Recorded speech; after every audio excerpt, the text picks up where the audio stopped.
నమస్కారం ఈటీవీ 360కి స్వాగతం. ముందుగా ప్రధానాంశాలు. పోలీసుల్లో గుణాత్మక మార్పులు రావాలన్న ప్రధాని. హైదరాబాద్లో నేటితో ముగియనున్న డీజీపీల సదస్సు. జన్ధన్ ఖాతాల్లో భారీ నగదు.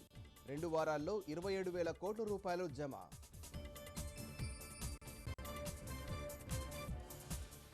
నోట్ల రద్దుతో భవిష్యత్తు బంగారమేనన్న సుజన. ప్రతిపక్షాల బంద్ నిర్ణయం సరికాదని విమర్శ. క్రమంగా ఆర్టీసీ బస్టాండ్లలో ఈ-పాస్ యంత్రాలు. బస్సుల్లోనూ వినియోగించుకునేందుకు ప్రయత్నాలు.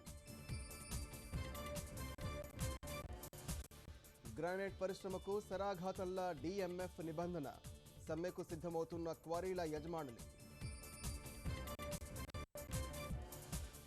అడుగడుగున గుంతలు, కంకర తేలిన రహదారులు. తూర్పుగోదావరి గ్రామీణ రోడ్లపై జనాల అగచాట్లు. తిరుచానూరులో కార్తీక బ్రహ్మోత్సవాలు ప్రారంభం.